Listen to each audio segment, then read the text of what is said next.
Before we get into today's edition of Just the Truth, let me tell you about the latest special from Mike Lindell at MyPillow. The standard MyPillow, normally $49.98 for a limited time only, just $14.88 with promo code Joey. Go to MyPillow.com, click on the radio listener specials, and see all the specials. There's a limited quantity of just 10 at this special price. That's $14.88 with promo code Joey. Thanks for joining me in the PhD Weight Loss Studio. To lose weight for the last time, visit myphdweightloss.com. Breaking news from the White House yesterday as Joe Biden announced a ceasefire deal with Hezbollah. Israel and Lebanon agreed to a truce after more than a year of conflict. Will it hold? We'll tell you what we know about it. Susie Wiles, the chief of staff to President-elect Donald Trump, sent over a memo to the Biden White House yesterday notifying of the next phase of the Trump administration's orderly transition of power. The Kamala Harris Al Sharpton interview and the undisclosed payments is raising more questions with the revelation from MSNBC that they were not aware of the Harris campaign writing a couple of big checks to Sharpton's organization. And a school district in California is being called out for not allowing a group of teenage girls on a track team to wear their T-shirts showing Save Girls Sports. The battle to protect women's sports continues. I told you we'd be back. And ye shall know the truth, and the truth shall make you free. It's Joey Hudson. I wanted to name it the Joey Hudson bill, but, they don't allow you to put names on bills. But I wanted to call it the Joey Hudson bill because I know that one's been near and dear to you for a number of years. That's how it's done. Let your voice be heard. And the truth shall set you free. Here's Joey Hudson. Yesterday, Susie Wiles, the chief of staff of President-elect Donald Trump, sent a memorandum of understanding to the Biden White House saying after completing the selection process of his incoming cabinet, President-elect Trump is entering the next phase of his administration's transition. This engagement allows our intended cabinet nominees to begin critical preparations, including the deployment of landing teams to every department and agency and complete the orderly transition of power. What does this mean? Well, here are some of the highlights. The transition will not utilize taxpayer funding for costs related to the transition, which is consistent with President Trump's commitment to save taxpayers hard-earned money. The transition will not use government buildings or technology provided by the GSA and will operate as a self-sufficient organization. This organization autonomy means a streamlined process that guarantees the Trump administration is ready on day one. In other words, unlike the Biden administration during their transition, they're not going to use government assets, and they're not going to allow the bureaucrats to get in the way to slow things down. The transition team already has existing security and information protections built in, according to the memo, which means we will not require additional government and bureaucratic oversight, according to Ms. Wiles. The transition has an existing ethics plan for those involved, which will meet the requirements for personnel to seamlessly move into the Trump administration. Pursuant to the Transition Enhancement Act, that ethics plan will be posted to the website of the General Services Administration website. It goes on to say that the transition landing teams will quickly integrate directly into federal agencies and the departments that they'll be working in with access to documents and policy sharing. It says, per the agreement, the transition will disclose the landing team members to the Biden administration, and the agreement dictates that the Trump-Vance transition will utilize private funding, again, providing cost savings to the American people. Donors to the transition will be disclosed to the public, consistent with the transition policy already in place. The transition will not accept foreign donations. So that's the plan, and I like it already. I love the way the Trump administration is embracing the idea that people outside of the government can help. I mean, the whole thing with Elon Musk and Vivek Ramaswamy. It just proves that you don't have to use government to accomplish some of these things. And I think having people outside of the government, people who are not career bureaucrats, taking a look at this is only going to improve the efficiency and improve cost savings. There is a high-stakes showdown in the makings. This week, I guess Monday, President Trump talked about tariffs on Mexico and Canada to stop the flow of illegals coming into our country. President Trump had said he would propose 25% tariffs on Mexico and Canada. Well, Mexican President Claudia Sheinbaum had a fiery response to that. The whole idea of tariffs was part of Trump's plan to combat illegal immigration, of course, but also drug trafficking and the inflow of fentanyl into the U.S. Trump described the situation as an unstoppable invasion and declared these tariffs would remain until both countries addressed the flow of migrants and drugs into our country. Well, as predicted, the response from Mexico was kind of heated. President Claudia Sheinbaum, just 7 weeks into her presidency and Mexico's first female leader, hit back pretty hard. She warned that Trump's tariffs would trigger inflation, harm jobs on both sides of the border, and she says potentially spark a tit-for-tat trade war.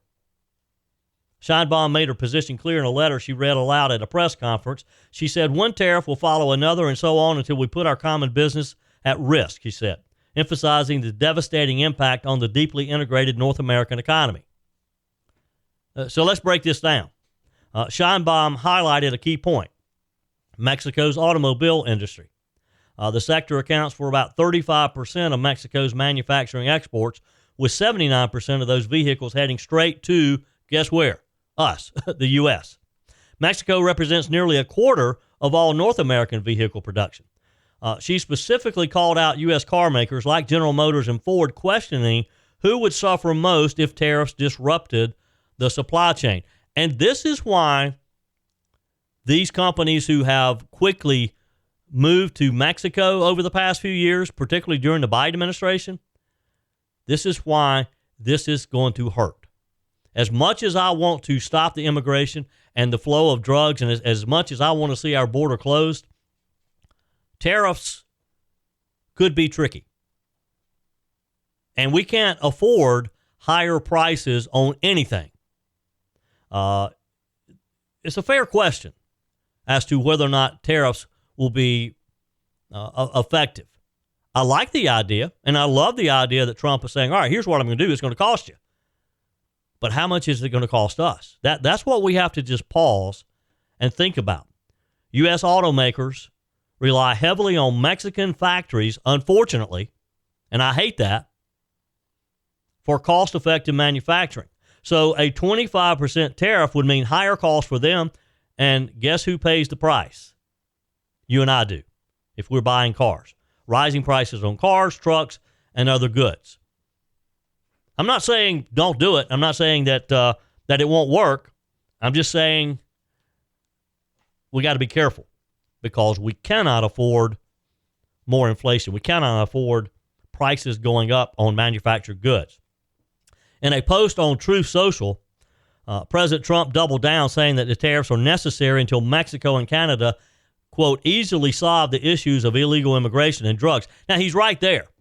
And I think he probably is using this as more of a threat to try to get their cooperation, because I don't know that he really wants to charge the tariffs, because I know that Trump recognizes what it could do to inflation. He specifically called out fentanyl, a synthetic opioid that has ravaged American communities, claiming hundreds of thousands of lives, innocent young people in most cases. So let's not sugarcoat this. Fentanyl is a national crisis. Trump's frustration is warranted. U.S. officials have long pointed out that if illicit fentanyl is manufactured in Mexico using Chinese materials, then smuggled across our border by drug cartels, Mexico needs to be a good partner. Ms. Sheinbaum needs to cooperate, and nobody has to raise tariffs. She said in her statement, we do not produce weapons. We do not consume synthetic drugs. Unfortunately, we have the people who are being killed by crime that is responding to the demand in your country. So she's trying to kind of blame it on us, which is not going to fly. Sheinbaum has proposed dialogue and cooperation, which is a good sign. Maybe she's willing to talk. She's a new president down there. She wants to do well, I assume. And she has to understand that Donald Trump is a popular president here. So where do we go from here? If this escalates into a full-blown trade war, The consequences, again, could ripple across both borders. Businesses will face uncertainty, consumers will feel the pinch, and the political tensions between our countries to the north and to the south are going to deepen. But it may take that. We may have to have a little more pain before we can solve the problem. President Sheinbaum has made it clear she's willing to retaliate. Will she? I don't know. Trump's strategy is aggressive, which is what we want. It's what we elected him to do. It's one he's used before, using economic pain as leverage to get action. Whether it will work or backfire remains to be seen. I guess the question is, are we willing to take the risk to try it? And I think he is. It is a high-risk gamble. But we have to stop fentanyl. We have to stop illegal immigration. Now we just got to figure out the best way to do it.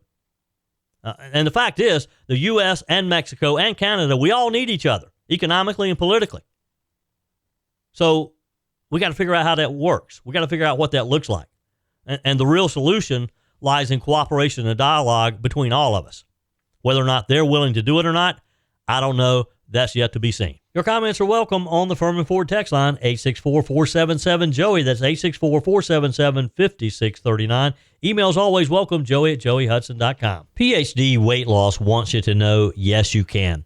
You can get back to your ideal healthy weight. Yes, you can get back into sizes you thought you'd never see again. And yes, you can get rid of that harmful belly fat, all without becoming dependent on medication loaded with side effects. Hi, it's Joey Hudson here. PhD Weight Loss encourages and equips you to lose weight the healthy, natural way and keep it all for the rest of your life. Dr. Ashley Lucas, a licensed registered nutritionist, developed a solid plan that works. Trust me, I lost 30 pounds. You see, PhD Weight Loss removes the guesswork. They literally tell you exactly what to eat each day while you watch the pounds melt away. But they also teach you to think about food differently and to learn to anticipate and navigate situations that make you want to indulge. PhD coaches will teach you to believe finally that yes, you can do it. With no gimmicks or lifelong medications, finally lose the weight and keep it off. Yes, you can. Call today. PhD Weight Loss, 864-644-1900. That's 864-644-1900, or go to myphdweightloss.com.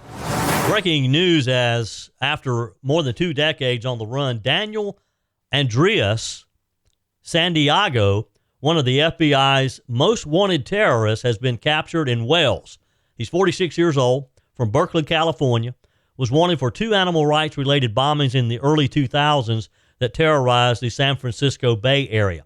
Santiago allegedly set off 2 bombs at a biotechnology company in Emeryville in 2003, followed by another anti-nail pact bomb in a nutritional products company in Pleasanton, again in California, a few weeks later. The FBI had been hunting him since his indictment in 2004, had added him to their most wanted terrorist list in 2009, offering a $250,000 reward for information leading to his capture. FBI Director Christopher Wray praised the arrest, saying, quote, "No matter how long it takes, the FBI will find you and hold you accountable."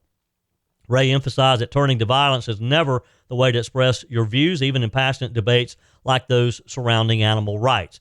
Santiago had been linked to animal rights extremist groups and lived in an elusive life, reportedly sticking to a vegan diet, working as a computer specialist, and even traveling international. He was finally apprehended with the help of UK authorities.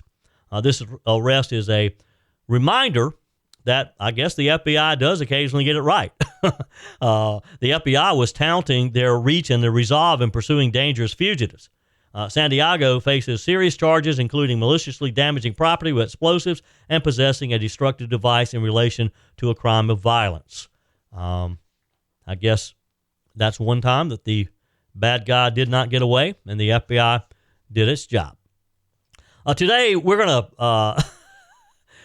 jump in for a minute on a question of ethics that keeps popping up surrounding Vice President Kamala Harris's campaign. Now, we've talked to you over the last 3 weeks about what is expected to reach $1.5 billion that the Harris campaign spent on their failed campaign. One of those deals, though, and we've talked about it before, but it's raising questions even within the Democrat Party. The Federal Election Commission's filings revealed that Kamala Harris's campaign paid $500,000 to the Reverend Al Sharpton's nonprofit, the National Action Network. This was paid to them in two installments of $250,000. And it was paid just weeks before a very friendly interview on MSNBC's Politics Nation, which is Al Sharpton's show. So let me paint you a picture here. October 20th, Sharpton hosted Harris on his show.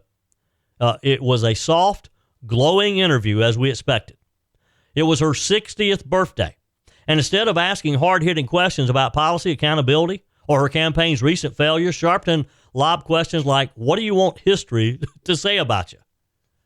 Here's the kicker. Neither Sharpton nor MSNBC disclosed that Harris's campaign had made these massive payments to the Sharpton organization prior to the interview. That's a glaring conflict of interest. If you're going to interview a political candidate after their campaign just sent you $500,000, you'd think viewers probably would want to know that, don't you? Of course, we knew that any interview by MSNBC and by Al Sharpton wasn't going to be a fair interview anyway. It wasn't going to be a real interview.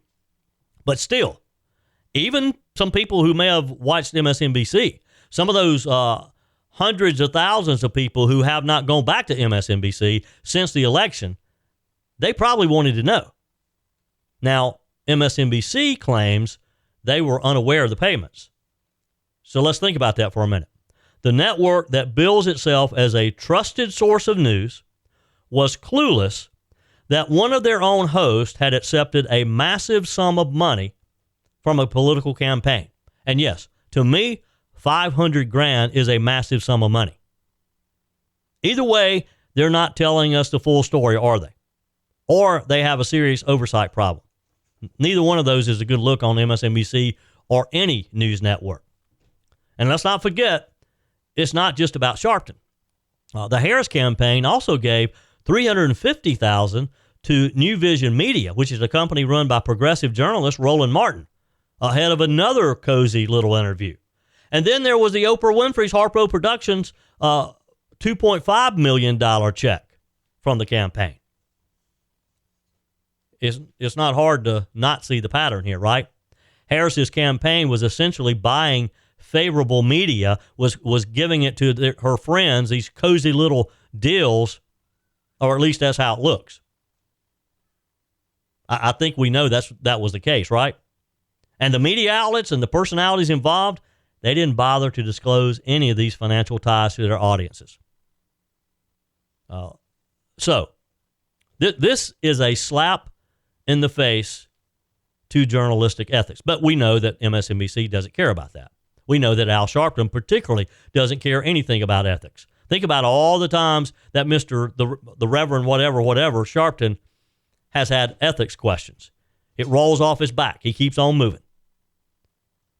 Viewers, I think, even if you're a leftist liberal watching a network like MSNBC, I still think you expect transparency from your news source, don't you?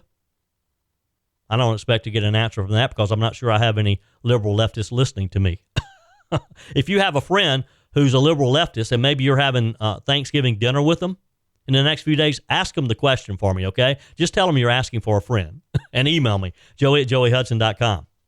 I mean, don't even liberals expect reporters and anchors and hosts to be upfront about potential conflicts of interest? When that doesn't happen, it undermines the trust of the entire network and the entire business, the entire journalism world. Now, again, not all of us. I'm not a journalist. Don't pretend to be a journalist. I'm a talk show host. I don't necessarily. I'm fair and truthful in what I tell you, the information I give you, and I try to give you all sides. But at the same time, I tell you how I feel about it. I tell you my opinion. If I were a news reporter, I would be expected to be neutral. And that's what one expects from a lot of these network hosts that they're not getting. I certainly don't receive money for interviews. Nobody's ever paid me $500,000 to interview them, particularly a political candidate. So what does MSNBC do in response to this scandal? Apparently nothing. Sharpton still appearing on the network as recently as Monday on Morning Joe. No accountability, no consequences. Your comments are welcome on the Firmin Ford text line, 864-477-JOEY. That's 864-477-5639. Emails always welcome, joey@joeyhudson.com. Speaking of the Firmin Ford text line, it's never been more important to support locally run businesses owned by people who actually live here in the upstate.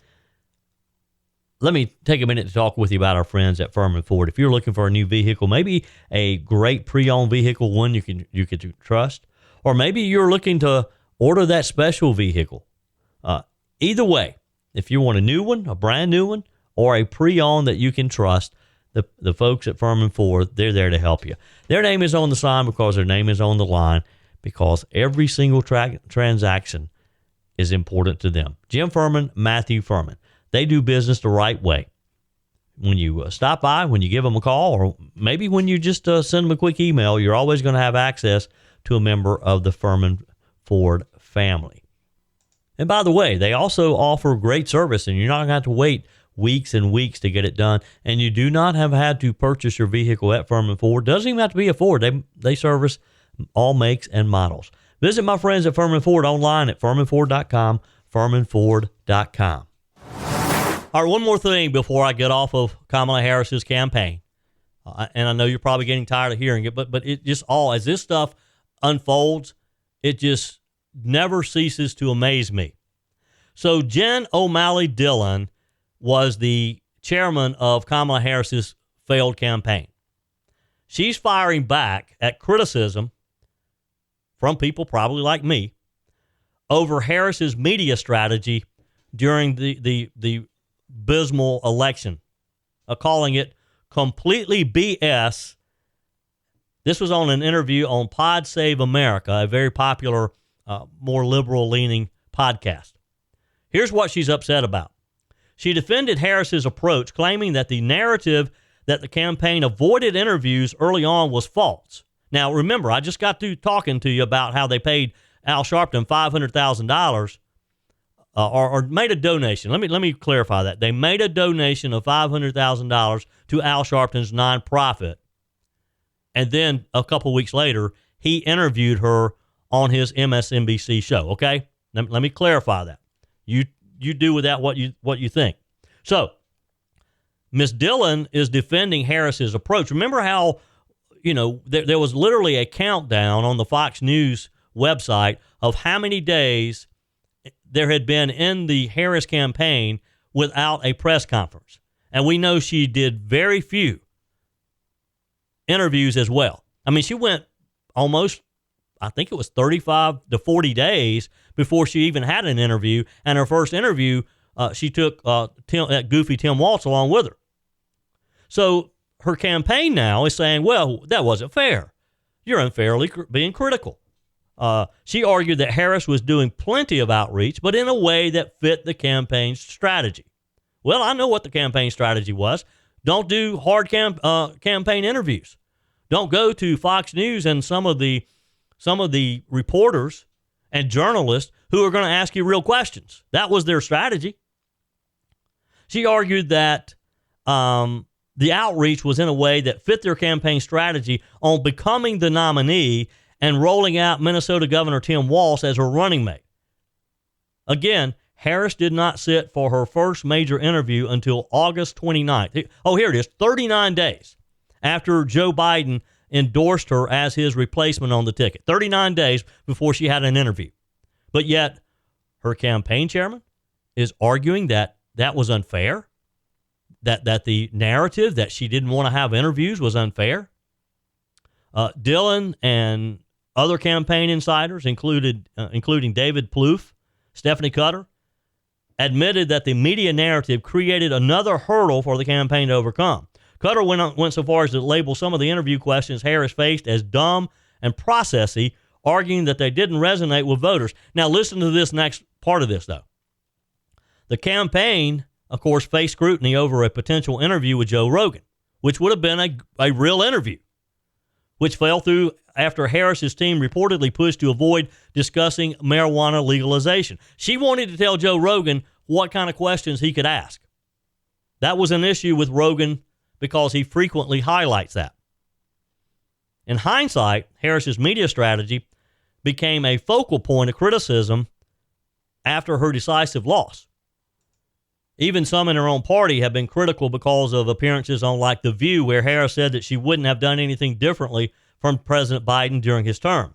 As Democrats continue to assess what went wrong, the handling of Harris's media presence remains one of the most glaring issues. And I think the biggest thing, well, basically to sum this up for you, what Miss Jen O'Malley Dillon is saying is that they didn't ask her hard questions.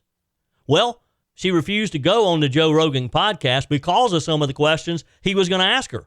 You can't have it both ways. I think they just need to admit they had a bad candidate, right? Breaking yesterday, a major development in the Middle East, Israel and Lebanon have agreed to a U.S. brokered ceasefire that will bring an end to over 14 months of fighting between Israel and Hezbollah. Now, remember, this is Hezbollah, not in Gaza, not in the Gaza Strip, not those terrorists down there. We'll talk about that in a minute. President Joe Biden calls it a step towards stability. Others, of course, warning that it could leave Israel vulnerable. A lot of different viewpoints here. Evidently, though, Prime Minister Benjamin Netanyahu agrees with it. The ceasefire was set to begin earlier today, actually at 4 a.m. local time, and includes terms requiring Hezbollah to move its forces north of the Litani River, where Israel's forces will withdraw from southern Lebanon.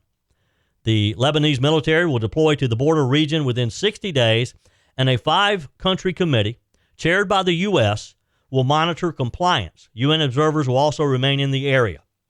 The Prime Minister Netanyahu supported the deal, citing 3 key reasons: focusing on the Iranian threat, refreshing Israeli forces, and isolating Hamas by neutralizing Hezbollah to the north. This will allow them to, if it works, will allow them to put their resources in the south to really focus on Hamas. Netanyahu's made it clear that any violation of this truce by Hezbollah will be met with a strong military response.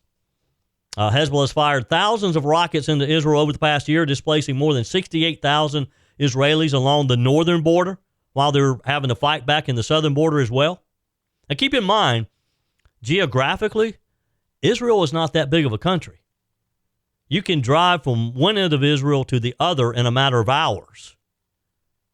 So, to be fighting in the south against Hamas the way they are, and then have to add that resistance in the north, it's really stressing that small country out. So while the ceasefire aims to curb these northern attacks, many question whether Hezbollah, which is backed by the Iranians, they're terrorists, whether they'll truly honor the deal, or if it's simply just regrouping for future conflict, sort of take a break, rest up. Senate Majority Leader Chuck Schumer praised the agreement, calling it a win for both diplomacy and security. Of course he would. Schumer said it isolates Hamas and allows displaced Israelis to return home. Meanwhile, critics of the deal, again, warning that it could embolden Hezbollah and leave Israel exposed to future threats. This ceasefire is a part of a broader strategy to hopefully stabilize the region after more than a year of fighting that originally started in the south on October the 7th by Hamas. The shadow of Iran looms very large in that whole region. And the question remains, can Israel trust Hezbollah to hold up its end of the bargain? We'll see. We'll continue to watch this. Shifting gears a bit, and it seems like every day we have a new story. A heated debate is unfolding in California. A young athlete, a controversial decision, and a lawsuit that could impact the future of girls' sports. Yeah, we're talking about women's sports again. Here's the story. 16-year-old cross-country runner Riley Morrow and her teammates are taking a stand against their school district. Why? to protect the integrity and safety of girls' sports, they say. This is becoming an everyday thing. Last week we were talking about volleyball. Actually, this week we've talked about volleyball because that court case we're right in the middle of it. This all started when Ms. Morrow and her teammates wore T-shirts to practice that said, "Save Girls Sports." It's just that simple. Save Girls Sports. Seems simple enough, right? According to the Riverside Unified School District, the shirts were deemed hostile and unacceptable. Now, do you think if some of those girls had shown up for practice with T-shirts that had maybe some rainbows and some things on it, that those would have been considered hostile and unacceptable?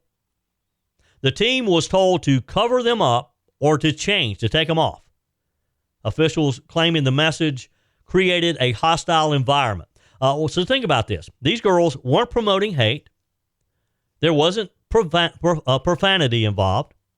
It wasn't divisive. I mean, this was a girls' track team, and on their T-shirts it said, "Save Girls Sports." They were advocating for fairness in sports, an issue that has become a big issue in recent years. A concept that Title IX was supposed to guarantee for female athletes, yet their message was silenced. And that's not all. The controversy gets a little deeper. One of Morrow's teammates, an athlete named Taylor, was reportedly replaced on the varsity team by a biological male. According to their attorney, Julianne Flesher, the male athlete did not meet the eligibility requirements for varsity, but was placed on the team anyway, solely because of his faster times. Well, yeah, he's probably going to be faster than the girls. Now, we're not talking about opinions or beliefs. We're talking about biology.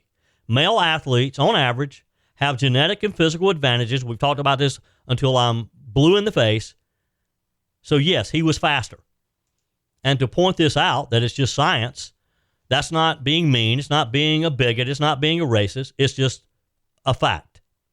Taylor, who exceeded the varsity eligibility, this young lady, was sidelined by this biological male. And again, it's not a question of fairness. It's a question of whether girls' sports are still at a level playing field. So what we have here, we have a lawsuit. One of the 16-year-old girls, the Riley Morrow, had this to say to the school board. I have been around the females and just my team in general who have felt almost silenced to speak out about it because the whole LGBTQ is shoved down our throats. And going into a locker room and seeing males in there, I don't find that safe. It's not okay. I'm a 16-year-old girl. There's girls around me where we do not feel safe having boys in our environment. But yet she's being singled out. So we have a lawsuit about free speech and Title IX. And I hope these young ladies win it. They deserve to. Whether you're replacing a broken appliance or maybe you're just upgrading, you're totally remodeling the kitchen, when it's time to get those new appliances, when you're ready for them, you don't want to have to wait weeks or even months to get started using them, right? Well, that's not the case when you shop with my friends at Discounted Appliance Warehouse. With over 11,000 square feet and 1,500 appliances at any given time, you can buy today and use today quite often. I'm talking about shopping with my friends at Discounted Appliance Warehouse in Pickens. It's worth the short drive over to Pickens. Jeff, Johnny, Kyle, the whole team over there, they'll take good care of you. They have an award-winning service department, expert installation, extended warranties, and at Discounted Appliance Warehouse, they treat you like family. You're more than just a credit card swipe to all the team over there. Discounted Appliance Warehouse, they're proud to offer Speed Queen, the only washer and dryers with manufacturer's warranties that cover parts and labor. You owe it to yourself, if you're looking for a new appliance, to head over to Pickens to Discounted Appliance Warehouse online at dawpickens.com, dawpickens.com. A devoted father, volunteer, and a pilot was tragically killed in a airplane crash over the weekend as he was flying rescue dogs to safety. We have that story for you. First, let's get you caught up on our text messages. On the text line, texter, it's shocking that Americans are closer to World War III and nuclear war than ever before, yet our mainstream media isn't reporting it. I'm as prepared as I can reasonably be. Thank God I live in the upstate. Texter, hey, Joey, I'll take a 2XL autograph by you and Mike. This in response to yesterday. I'm headed to New York later today. Going to be my friend Mike in New York. And yesterday I mentioned that maybe there'll be some T-shirts involved. So I guess this listener wants an XL autograph. We'll see what we can work out there. Ray in Seneca says, no, I'm sorry. Texter says Ray from Seneca knows the deal. If it wasn't for black programs, we wouldn't have great planes like the SR-71. Oh, I got you. I see what you're saying there. Texter, Joey, in case I miss you tomorrow, happy Thanksgiving to you and your family. Roger. Thank you, Roger. Happy Thanksgiving to you as well. Texter, this is in reference to Kamala Harris. You know, there's speculation on what she's going to do next. Texter says she couldn't run a Waffle House. That's for sure. I wouldn't go to a Waffle House where she's the manager, would you? Texter, Joey, life is precious. Put a 100% tariff on goods if it will stop fentanyl. We need God back in our country, and families will survive with his help, grace, and love. You're so right. So right. We put God back in, and I've got a feeling we're going to see a lot of that. Things will change. Things will take care of themselves. Texter, Joey, I haven't been to a super Walmart since old Joe took office. Thank God, and I haven't missed it. Look, Walmart, evidently, they're going to roll back the curtains on this DEI stuff. They finally have awoken. They're woke. They have awoken to the fact that their wokeness is hurting business and that the American people are sick of it. Texter says, I'm glad DEI is happening. Interesting. A whole lot of our youth don't know about a civil rights movement. I've been with Walmart for 25 years. I'm black. Say white America. Okay. All right. Well, I appreciate your perspective there. Texter, it would be easy to get the illegals here gone. Simply give people a tax break for every illegal found and information leading to their capture. Look, they'd be turning each other in. It's not hard. I mean, it's going to take resources. It's going to cost a lot of money, but it can be done if the country has the stomach for it. That's going to be the leather on the pavement. Because let's be honest here. We all are affected by this. So what's going to happen if one day when your landscaper is supposed to be there cutting the grass and doesn't show up because he's been detained by ICE? And that's going to happen. I'm not saying it's right. I'm just saying that's going to be the reality because there's probably a lot of people who are, in fact, I know there are a lot of people here illegally that we just don't really comprehend. And they're providing services that we are beneficiaries of, that we're going to have to figure out who's going to do those. But we're going to have to do that. And this is not going to happen overnight because Trump has said he's going to first target the criminals, the rapists, the murderers, the robbers. They're going to be the first to go and then kind of work through the rest. Texter, I also heard that Canada is a huge country for laundering money. When you buy property, multi-million-dollar homes there's no check on where you got the money from. Texter, DEI equals anti-white, anti-Christian, straight male, anti-nationalist. Texter, my career is over basically because I'm 57. I've been at my current job, biggest in Spartanburg, I assume, 25 years, and DEI and AA has destroyed many opportunities for people who were the best for jobs and promotions. So sadly, even if DEI stopped at places of employment, the damage is already done to many individuals. Thanks for what you do, Dean. Thank you, Dean. Appreciate you listening. Thanks for the text. Your texts are welcome, as are your emails, joey@joeyhudson.com. A sad story out of the Northeast. You know how much I love our furry friends. Jesse and Simon are part of our family. And I love it when I see these stories, and I see a lot of them, of people who are pilots and they have airplanes. And look, I've been there before. I had my pilot's license for many years, and you just want to fly. Unless you do it for business, you're looking for reasons to fly. And there's a lot of nonprofit organizations out there that you can help with. And one of those are organizations who literally fly dogs from state to state because there's this network of fostering, And when a dog is about to be put down in one city because they don't have the capacity, these pilots fly them to another area where they can find them a home. Suk Kim was that pilot. He was a lifeline for hundreds of animals. He's 49 years old. He was from Springfield, Virginia, and he had spent years volunteering his time and his airplane to transport rescue animals from overcrowded shelters to areas where they stood a better chance of finding a forever home. It's a mission that's born of compassion and commitment, and one that cost him his life, sadly, over the weekend. Suk was flying 3 dogs from Maryland to Albany, New York on Sunday as part of his work with this nonprofit dedicated to saving animals. The weather was poor, visibility was low, and there was some severe turbulence. Suk requested a change in altitude to avoid the rough conditions. Tragically, his small plane crashed in the Catskills, just 35 miles from his destination. He didn't make it. One of the 3 dogs that he was transporting also lost its life, which is sad for me as well. The surviving dogs, a Labrador mixed puppy named Whiskey, suffered broken bones, and an 18-month-old Yorkie mix named Pluto are now being cared for by an animal shelter in Shakori County, where Suk was delivering them. Suk Kim leaves behind a wife, 3 children, who described him as a bright light in their lives.